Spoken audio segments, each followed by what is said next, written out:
I'm in a matatu. Here is a preacher who was preaching. We're on a peaceful commute. One thing I've never understood is why do Christians claim autonomy over free speech? If you try and exercise your free speech anywhere else, everyone bashes you. But pastors and preachers feel they can come into peaceful public commutes and preach the word. And it's fine, everyone has their beliefs. But why do we not see any other religion do this? I'd just like to understand. Or are you guys all okay with that? Every time having people come in and just talk the way they want, their beliefs, and they're shoved down our throats.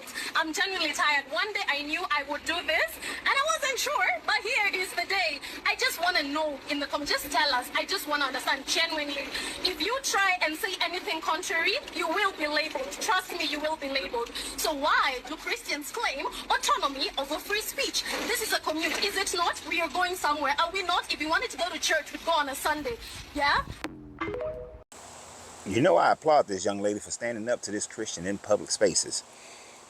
Christians have the audacity to think that just because they believe in their religion and their religion tells them that they're supposed to go out and evangelize to the whole world, that they have a right to be able to go into public spaces and sing their songs or preach their sermons to people who are trapped in a space like this commuter bus, and that everybody should be okay with it. And a lot of it is tied to their geopolitical thought process as well.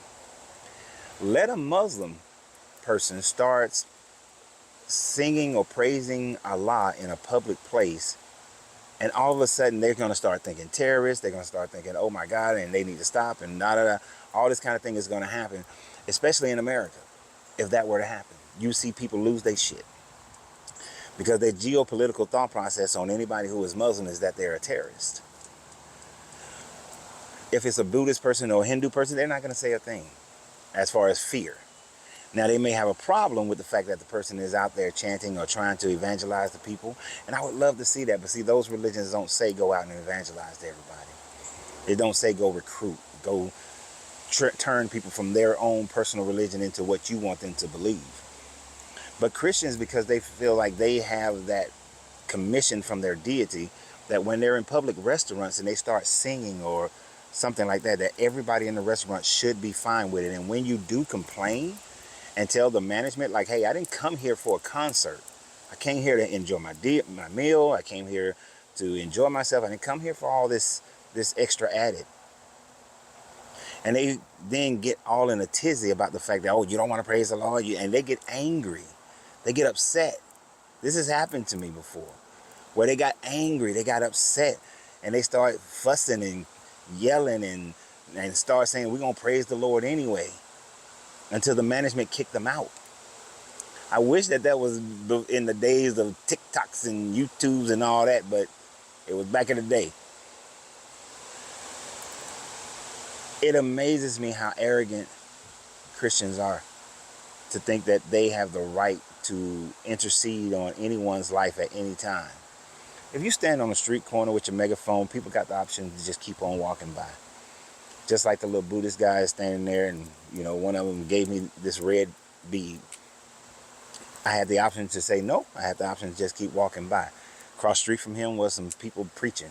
I just kept walking by, as long as you don't engage me. When them Hebrew Israelites engaged me in New Orleans back in the day, that was a whole nother story. But you just keep walking by. But let people keep walking by. Don't come into the restaurant. Don't come into the libraries. Don't go into, well, people don't go to libraries anymore. Don't go into the coffee shops. Don't sit up there and get on buses and be on trains and getting on airplanes and forcing people to have to listen to your rhetoric, because you would be pissed if they did the same thing to you. Now, for all my people who are not of this mindset, the next time you see or you're in that situation, shut that shit down. If they want to preach, you go at them with what you know. You shut them down. You start teaching your thing. You start deconstructing the bullshit to which they present. Go against them. Don't sit there and take it.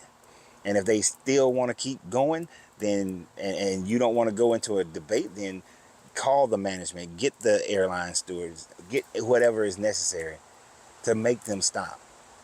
Because the only way they're ever going to recognize that that should be kept in-house, that's their personal religion, and we have the freedom to believe and the freedom not to believe.